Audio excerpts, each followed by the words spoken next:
Another 5-minute mystery.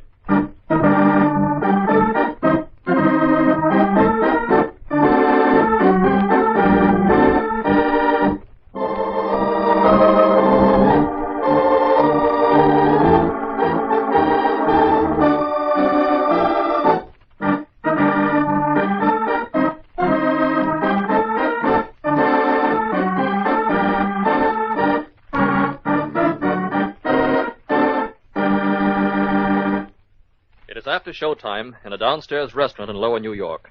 Pat Logan, private detective, and his girl Friday, Diana Bellows, are out for an evening's entertainment.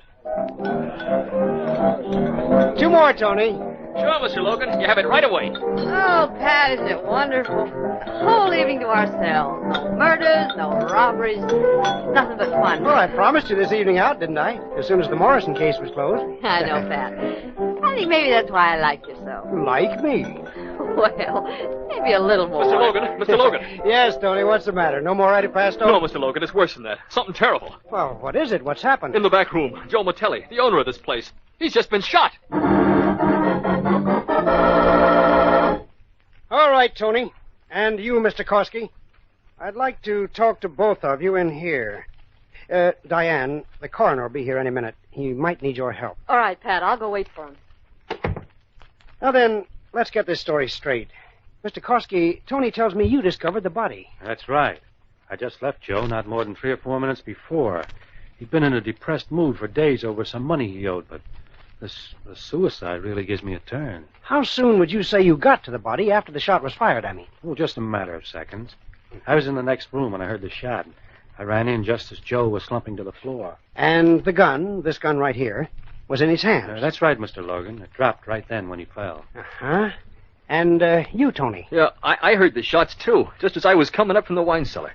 When I come in, Koski was standing over Joe. Mm-hmm. I noticed this gun is a police special, the regulation kind for the police department.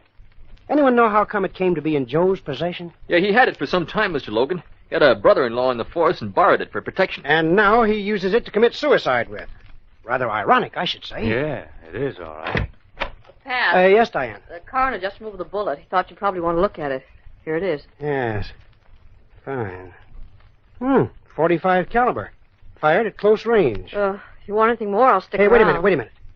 Diane, you're sure this is the bullet? The suicide bullet itself? Well, of course, Pat. Why not? Just that this little bullet changes the whole picture. What do you mean? Just this, Mr. Koski. Joe Matelli didn't commit suicide any more than I did.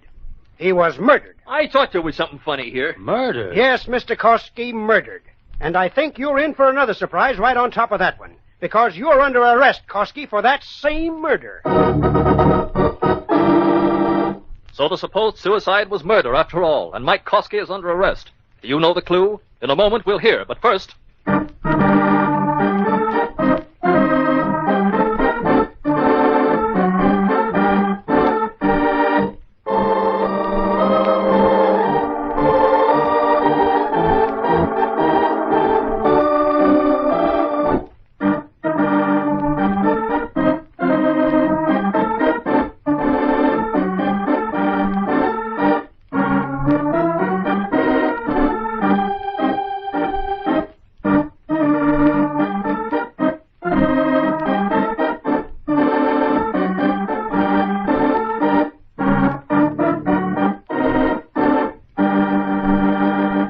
And now, back to our mystery. What's the matter with you, Logan? Everything checks, doesn't it? Yes, Koski, everything checks. You testified when you entered the room a moment before Matelli fell to the floor.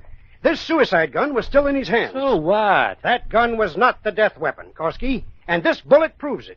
You might be interested to know all regulation police guns, like the one Matelli was supposed to have killed himself with, are 38 calibers. And this bullet, the death bullet, is a 45. It just wouldn't